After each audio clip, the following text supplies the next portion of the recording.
2024 లేదా 25లో డిగ్రీ లేదా బీటెక్ చదివారా? సాఫ్ట్వేర్ జాబ్ కోసం ఎదురు చూస్తున్నారా? అయితే కోడ్ జ్ఞాన్ 100 డేస్ కోర్సులో చేరండి, జాబ్ సాధించండి. నమస్తే, వెల్కమ్ టు సుమన్ టీవీ. నేను మీ యాంకర్ శ్రీ. ప్రజెంట్ మనం చూస్తే హెల్త్ పరంగా మాట్లాడుకుంటే 12 రాష్ట్రాల వారికి ఆరోగ్యపరంగా ఎలా ఉండబోతున్నాయి అండ్ అలాగే వారు ఎలాంటి జాగ్రత్తలు పాటించాలి, వీటి గురించి ఈ రోజు ఇన్ డీటెయిల్గా మనతో షేర్ చేసుకోవడానికి వేదిక్ ఆస్ట్రాలజర్ ఉమా గారు ఉన్నారు. వారిని అడిగి తెలుసుకుందాం. నమస్కారం ఉమా గారు. నమస్తే అమ్మా. కర్కాటక రాశి వారికి ఆరోగ్యపరంగా ఎలా ఉండబోతుంది, వారు ఎలాంటి జాగ్రత్తలు పాటించాలి, ఎస్పెషల్లీ మనం చూసుకుంటే ఇప్పుడు జూన్ నుంచి డిసెంబర్ వరకు ఎలా ఉంటుందండి ఉమా గారు? తప్పకుండా అమ్మా. ఇక్కడ మేజర్గా కర్కాటక రాశి అనగానే మనం చూస్తే అధిపతి చంద్రుడు అవుతారండి. అంటే జనరల్గానే very sensitive people and family ఎమోషన్స్కి ఎక్కువగా విలువిచ్చేటువంటి వాళ్ళు, ఫిజికల్గా కూడా కొద్దిగా సెన్సిటివ్గా ఉంటారు. అంటే ఎలా అంటే వీళ్ళ యొక్క స్వభావం అవతల వాళ్ళని ఒప్పించకూడదు, వీళ్ళు నొచ్చకూడదు, అంటే అంతే. వాళ్ళు మానసికంగా చాలా సెన్సిటివ్గా ఉంటారు. సో వీళ్ళకి జనరల్గానే సైకలాజికల్గానే కొంచెం ఈ సెన్సిటివిటీ వల్ల వచ్చేటువంటి ప్రాబ్లమ్స్ ఎక్కువగా ఉంటాయి. సో మనము ప్రతి రాశికి సంబంధించండి, ప్రతి నక్షత్రానికి కూడా జ్యోతిష్ శాస్త్రం ఏంటి అంటే ఏ అవయవాల విషయంలో జాగ్రత్తగా ఉండాలి, ఏ నక్షత్రాల వాళ్ళు ఏ ఆరోగ్య సమస్యలు రాకుండా జాగ్రత్త పడాలనేటువంటిది కూలంకషంగా చెప్పింది ఆల్రెడీ. అయితే ఆ విషయంలో మనం చూస్తే కర్కాటక రాశికి సంబంధించి వాళ్ళు జాగ్రత్తగా ఉండాల్సింది ఏంటి అంటే పొట్ట భాగానికి సంబంధించినటువంటి ఆరోగ్య సమస్యల విషయంలో, ఊపిరికి సంబంధించినటువంటి యొక్క చెస్ట్ విషయంలో, ఊపిరితిత్తుల విషయంలో జాగ్రత్తగా ఉండాలి. అయితే మేజర్గా మనము అర్థం అవ్వడం కోసం ఏదైతే ఆరోగ్య సమస్యలను 5గా విభజించుకొని చూసుకునేటువంటి క్రమంలో అందులో మొట్టమొదటిదమ్మా దోషజ రోగము అని ఉంటుందండి. దోషజ రోగం అంటే ఏంటి అంటే వాత పిత్త కఫ దోషములు ఉన్నటువంటి యొక్క ఆరోగ్య సమస్యల్ని దోషజ రోగములుగా మనం వర్ణిస్తూ ఉంటాము. అయితే వాత దోషము అంటే నొప్పులు కానీ, ఆర్థరైటిస్ కానీ, కీళ్ళ వాతము, పక్షవాతము, కాళ్ళ నొప్పులు, కీళ్ళ నొప్పులు, ఏదైనా అన్ని విషయాల నొప్పులన్నీ కూడా వాత దోషానికి సంబంధించి వస్తాయి. పిత్త దోషము అంటే digestive problems, small intestine, large intestine, ulcers కానీ, ఎసిడిటీ, గ్యాస్ట్రిక్ ట్రబుల్స్ కానీ అన్నీ కూడా ఈ పిత్త దోషంలోకి వస్తాయి. మూడవది కఫ దోషము అంటే ఊపిరికి సంబంధించిన బ్రీతింగ్ ప్రాబ్లమ్స్, ఆస్తమా, సైనస్, లేకపోతే శ్లేష్మ రోగాదులు, జలుబు, దగ్గు, ఇవన్నీ కూడా కఫ దోషంలోకి వస్తాయి. అయితే ఆరోగ్య సమస్యల్లో రెండవది ధాతుజ రోగము, చాలా ఇంపార్టెంట్ అండి. ఇప్పుడు నాకు తెలిసి దీని మూలానే చాలామంది ఎక్కువగా ఎఫెక్ట్ అవుతూ ఉన్నారు. ఖచ్చితంగా బాగా చూడండి. ఎందుకు అంటే ధాతుజ రోగము అంటే హార్మోనల్ ఇంబ్యాలెన్సెస్ వల్ల వచ్చేటువంటివి లేదా టిష్యూస్ వల్ల వచ్చేటువంటి ఆరోగ్య సమస్యలుగా మనం చెప్పొచ్చు. ఫర్ ఎగ్జాంపుల్ థైరాయిడ్ హార్మోన్ తీసుకోండి, దాని యొక్క ఇంబ్యాలెన్స్ వల్ల సంతానానికి ఇబ్బంది జరుగుతుంది. ఇదే విధంగా ఈస్ట్రోజన్ హార్మోన్ యొక్క ఇంబ్యాలెన్స్ వల్ల పర్సనల్ ప్రాబ్లమ్స్ అనేటువంటివి వస్తాయి విమెన్కి. ఇన్సులిన్ అనేటువంటి హార్మోన్ ఇంబ్యాలెన్స్ వల్ల డయాబెటీస్ అనేటువంటిది ఎఫెక్ట్ అయ్యే అవకాశం ఉంటుంది.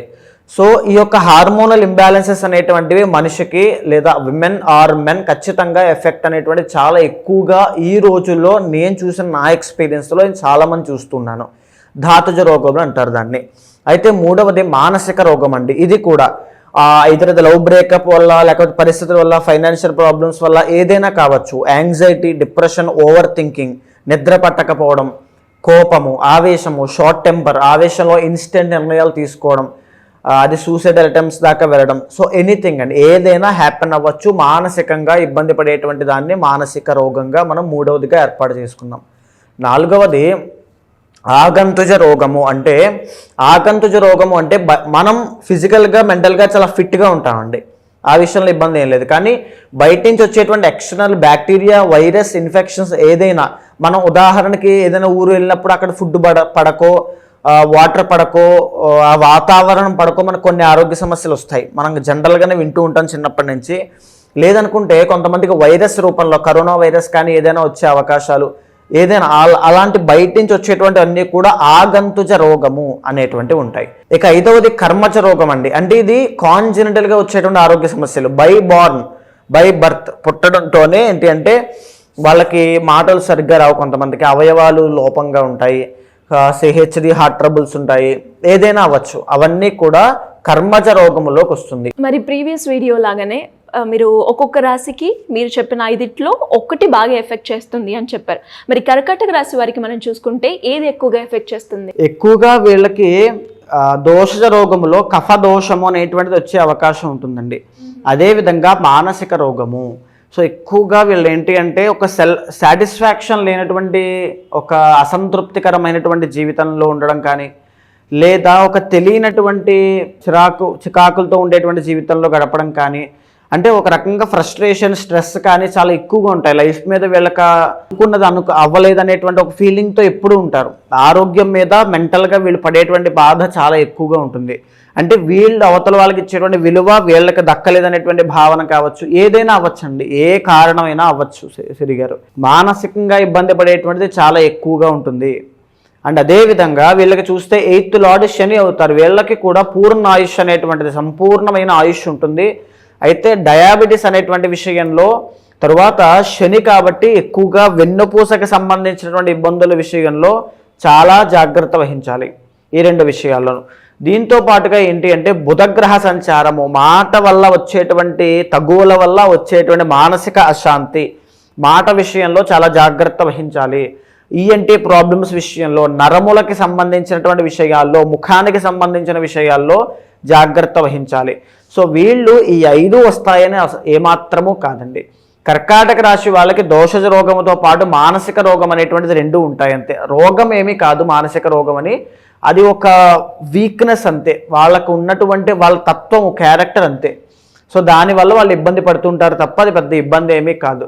కర్కాటక రాశి వాళ్ళు ఈ చంద్రబలం కనుక పెరిగినట్లయితే వాళ్ళ జాతకంలో క్షీణచంద్రుడా పూర్ణచంద్రుడా చూసుకుని ఆ చంద్రబలాన్ని పెంచుకునేటువంటి ప్రయత్నం చేస్తే సంపూర్ణమైనటువంటి ఆరోగ్యం వీళ్ళకి దక్కుతుంది. ఎలా పెంచుకోవచ్చండి? చంద్రబలం పెరగాలి అంటే అన్నదానం చేయడం మూలకంగానో, లేదా శివ ఆరాధన ఎక్కువగా చేయడం మూలాన, లేదు అనుకుంటే ముత్యములు ధరించడము, చంద్రకాంతమణి ధరించడము, ఇవన్నీ కూడా మూన్ యొక్క బలాన్ని పెంచుతాయి. సో శక్తి ఉన్నటువంటి వాళ్ళు, మీకు నిజంగా ఆరోగ్య సమస్యలు కనుక తీవ్రంగా ఇబ్బంది పెడుతూ ఉంటే మీరు మెడలో వేసుకోవాల్సింది స్ఫటికమాల ధరించండి. మెడలో స్ఫటికమాల ఎప్పుడైతే మీ మెడలో ఉందో కర్కాటక రాశి వాళ్ళకి ఆరోగ్య సమస్యలు తగ్గుతాయి. ఆ స్ఫటికమాల శివ ఆరాధనలోనో లేదా శివ అభిషేకంలోనో పెట్టినది మీరు వేసుకున్నట్లయితే పరిపూర్ణంగా చంద్రబలం పెరుగుతుంది. ఇంకా చెప్పాలి అంటే మనశ్శాంతి అనేటువంటిది, ఆరోగ్య సమస్యలు పోవడము, తెలియనటువంటి ఒక ఎనర్జీ, ఉత్సాహము, ఇవన్నీ కూడా వాళ్ళ జీవితంలో పెరుగుతాయి. స్ఫటికమాల ఆరోగ్య సమస్యలు ఉన్న వాళ్ళు ధరించండి. మరి కర్కాటక రాశి వారికి చూస్తే మీరు చెప్పినట్టుగానే ఏ మంత్లో దీని ప్రభావం అనేది ఎక్కువగా ఉంటుందంటారు? మేజర్గా అమ్మ వీళ్ళకి ఆగస్ట్ అనేటువంటి నెల, నవంబర్, డిసెంబర్, ఈ 3 monthsలోనూ వీళ్ళు చాలా జాగ్రత్తగా ఉండాలి. ఈ 3 months కనుక జాగ్రత్తగా ఉంటే సరిపోతుంది. మేజర్గా వచ్చేటువంటి ఇబ్బందులు ఏమీ కాదు. స్వల్ప ఆరోగ్య భంగం కనబడుతుంది. ఆగస్ట్, నవంబర్, డిసెంబర్, ఈ 3 monthsలో కర్కాటక రాశి వాళ్ళు జాగ్రత్త వహించండి.